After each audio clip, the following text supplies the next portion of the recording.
Información, diálogo y análisis con nuestros invitados. Belkis Sánchez, entrevista en 102.9 Noticias.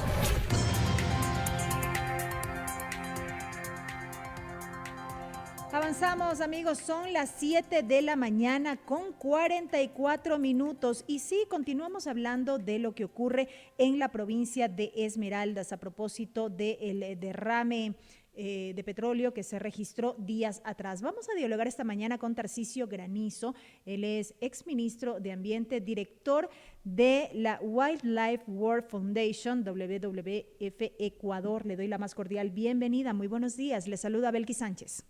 Muy buenos días, Belkis, y a la audiencia de Radio Municipal.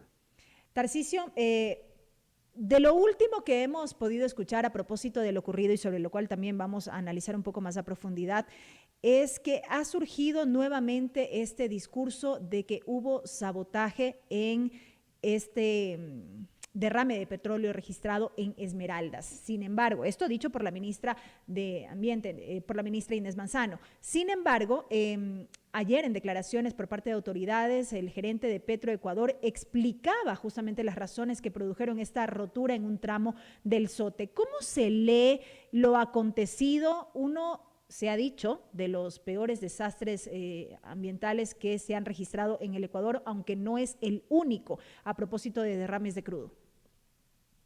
Bueno, muchísimas gracias. En efecto, en los últimos 10, 15 años hay más de 1.500 derrames. Ha habido más de 1.500 derrames, grandes, medianos y pequeños. Este de Esmeraldas puede ser considerado como una de las tragedias ambientales más graves de los últimos tiempos, definitivamente. No sabemos, no hay la transparencia necesaria para saber cuántos barriles de petróleo se han derramado, pero son muchísimos miles. Y eso tiene que ser transparentado para poder continuar con las labores de limpieza del río, porque si no se sabe cuánto petróleo se ha derramado, no se puede saber qué es lo que se tiene que hacer para limpiar el río. Eso por en un lado. Sobre lo del atentado, digamos, tendrían que mostrar pruebas y demostrar que realmente es un atentado o si se trata de un evento natural, un derrumbe. Ahora, lo que sí es verdad es que no importa lo que haya sido, lo que sí importa es saber si Petroecuador tenía planes de contingencia para hacer petróleo en un país que es altamente sísmico, altamente volcánico, que está sometido a estas crisis naturales como los deslaves. ¿Cuál es el rol de Petroecuador en la contingencia de estos eventos? Y ahí es donde hay que preguntarse, ¿está el país preparado para estos eventos pese a que es un país petrolero? Es decir, a mí me resulta absurdo que nos metamos a un negocio como es el petróleo sin tener las condiciones para enfrentar este tipo de eventos, que no solo ponen en peligro la naturaleza, el río, el agua, la biodiversidad, sino principalmente a la gente que vive en las riberas de los ríos, que ha perdido la posibilidad de acceder al agua, que ha perdido la posibilidad de acceder a la seguridad alimentaria, que ha perdido la posibilidad de acceder al agua de riego. A propósito de esta interrogante que usted plantea, ¿podemos concluir que no hemos estado y no estamos lo suficientemente preparados en Por este lo menos, sentido? por lo menos aquí en esta parte del Sote parece que no. Porque, a ver, yo he visto operaciones petroleras aquí en el Ecuador en donde las computadoras detectan una mínima fuga de petróleo y hay una baja de presión y cierran las compuertas del un lado y del otro del tubo que está dañado. Existe esa tecnología para el Sote. ¿Cómo es que, de nuevo, cómo es que viviendo en un país con tantos desastres naturales, que son diarios, y especialmente en estas épocas de lluvias tan fuertes, cómo es que no se tienen esos planes de contingencia, de prevención, digamos? Ahora, la segunda parte es, una vez que suceden, ¿cuáles son los planes de contingencia para enfrentar este tipo de problemas?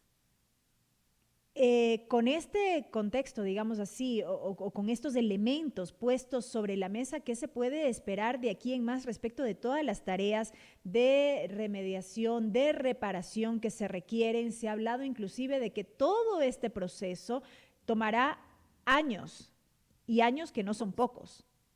Así es. A ver, lo ideal hubiera sido que contengan el petróleo antes de que llegue al mar. Ujú. ¿Por qué? Porque es más fácil contenerlo en un río, pues el río está canalizado, usted puede poner unas barreras y contener el petróleo.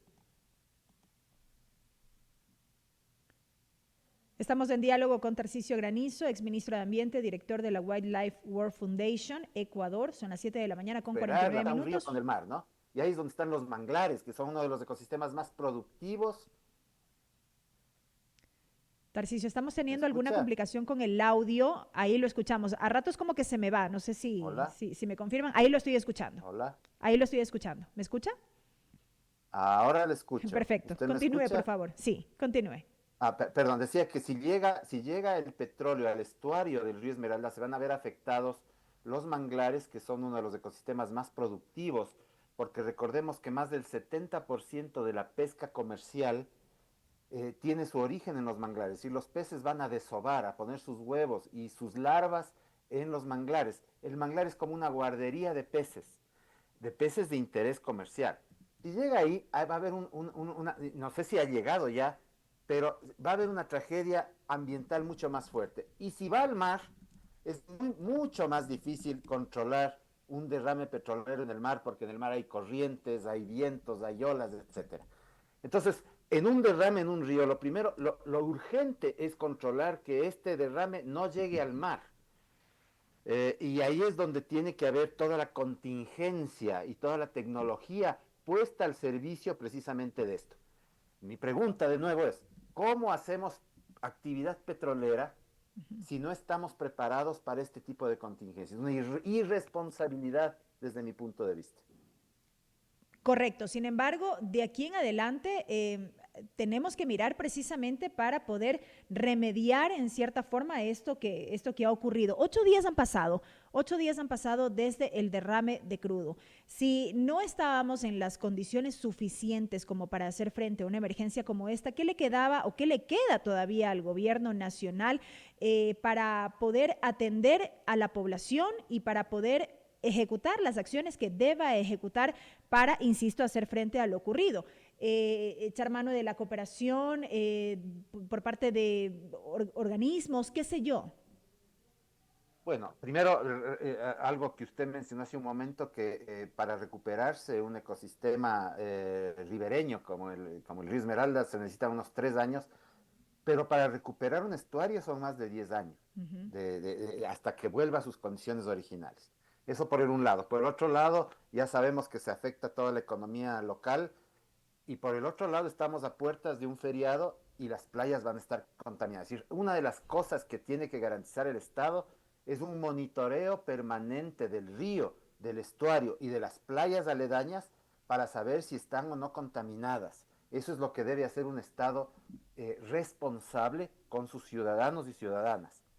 ¿Qué nos toca? Bueno, lo primero, realmente cuestionarnos el modelo de desarrollo extractivista en el país, pues, porque si nosotros pusiéramos en una balanza económica los daños ambientales que produce el petróleo con estos eventos, las inversiones que deberían hacerse para que estos eventos puedan ser controlados, nos daríamos cuenta de que la actividad petrolera no es un buen negocio para el Ecuador. Entonces tenemos que empezar a cambiar esa matriz productiva, volver a los ojos a otras actividades que no sean dependientes de la explotación de petróleo o de oro o de otras actividades que causan daño ambiental y que no las valoramos, no valoramos ese daño ambiental adecuadamente en las cuentas de los negocios petroleros o mineros. Eso es lo que hay que hacer Uh en -huh. primer lugar. Ahora, con respecto al derrame, evidentemente se necesita que el Estado llegue primero a los habitantes más vulnerables, a aquellos que se han quedado sin agua, a aquellos que se han quedado sin alimento, a aquellos que han perdido su agricultura, y me imagino que debe haber un inventario de las poblaciones por las cuales atraviesa, digamos, el derrame, porque me imagino que Petroecuador debe tener esa información en caso de que haya este tipo de evento. Es decir, deberíamos haber estado preparados para poder enfrentar desde el punto de vista ambiental, pero sobre todo desde el punto de vista social y económico, un acontecimiento de estos. Correcto. Tarcisio, son las 7 de la mañana con 53 minutos. Quiero dejar hasta ahí este tema para aprovechar su compañía en este espacio y hablar de otro aspecto que será importante este fin de semana, precisamente este día sábado, y tiene que ver con la Hora del Planeta 2025. Una iniciativa que arrancó como movimiento mundial, si se quiere, en el año 2007 y que cuya característica está ligada con este apagado de luces, sobre todo en estos monumentos, edificios emblemáticos de muchísimas ciudades alrededor del mundo. ¿Cómo llegamos a este 2025 a esta hora del planeta? Muy bien, muchas gracias por la pregunta. En efecto, este año hemos querido darle un sentido distinto, porque ya hemos tenido demasiados apagones en el país, ¿no? Entonces, Además. si bien es cierto, el apagón de una hora es una forma de llamar la atención sobre temas ambientales, lo que hemos hecho ahora es firmar una alianza con la Federación Ecuatoriana de Fútbol para que en los partidos de la selección hablemos sobre un tema ambiental que nos preocupa mucho, que es la contaminación por plásticos. Mm. Nosotros como ecuatorianos, ecuatorianas, utilizamos 1 millón digamos, 600 millones de toneladas de plásticos al año, lo cual es 1 tonelada por minuto de plásticos en el Ecuador. Y una de las cosas que hemos visto, y gracias a la apertura que ha tenido la Federación Ecuatoriana de Fútbol y nuestra tricolor, es la posibilidad de poder llegar a la gente que va a los estadios o que mire el partido en sus casas con mensajes que tienen que ver con esta necesidad de evitar la contaminación por plásticos, que evitar, por ejemplo, el plástico de un solo uso, con un lema que es vamos a jugar el partido de nuestras vidas. Y el partido de nuestras vidas es precisamente contra este rival que es, que se mantiene invicto, que es la contaminación por plásticos. Así es que a partir del día de hoy, en el partido contra Venezuela, vamos a empezar junto con la Federación Ecuatoriana de Fútbol una serie de campañas que incluyen, por ejemplo, una pequeña guía del hincha sostenible para que la gente cuando está viendo la televisión a la selección o estando en el partido pueda saber qué es lo que puede hacer en sus casas, en su entorno, para evitar esto del plástico de un solo uso. Así es que en nuestras páginas, digamos, en nuestras redes sociales y en nuestra página web, podemos encontrar más información sobre esto para quien esté interesado, interesada. Arrancan el día de hoy, mañana tendremos, bueno, la hora del planeta, pero esta es una campaña, lo que usted está explicando es una campaña sostenida en el tiempo.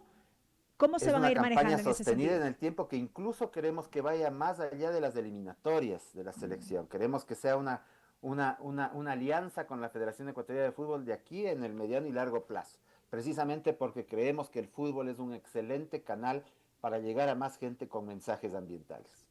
¿Hemos avanzado como sociedad en nuestro país en la concienciación sobre estos temas, Tarcisio? De a poquito vamos avanzando, ¿no? Y yo confío mucho en los jóvenes, en la niñez, ¿no? Vemos En las nuevas cómo generaciones. en las nuevas generaciones, vemos cómo nuestros mismos hijos, hijas nos corrigen, ¿no? Nos dicen, papá, mamá, no botes esto, o no utilices esto, o recicla esto. Y cada vez va habiendo más esa conciencia entre la juventud, entre la niñez, sobre estos temas ambientales, ¿no? Yo le apuesto mucho a eso, ha habido algunos cambios, cada vez más gobiernos autónomos descentralizados están pensando en cómo manejar mejor sus residuos, cómo hacer con el tema del tratamiento de las aguas. Hay una preocupación constante, ¿no? Nos preocupa, sí, que en los debates, ojalá en el debate presidencial del domingo se hable de estos temas también, ¿no? Se les pregunte a los candidatos, a las candidatas, qué piensan hacer con los temas ambientales, qué piensan hacer con respecto a la actividad petrolera, contaminante, qué piensan hacer con este tema de los plásticos. Ojalá se den esas preguntas para que el tema ambiental también sea un tema importante, porque además el tema ambiental no es solo de ambientalistas, pues nos afecta a todos, Así nos es. afecta a la producción, nos afecta a la salud, nos afecta en diferentes ámbitos de la vida de todos los ciudadanos y ciudadanas. Y de ahí la importancia de tomar conciencia. Tarcisio, muchísimas gracias por habernos acompañado esta mañana. Muchas gracias, Belkis, a usted y a la audiencia. Lo propio, Tarcisio Granizo, exministro de Ambiente, director de Wildlife World Foundation, WWF Ecuador, en diálogo con 102.9 Noticias, primera emisión.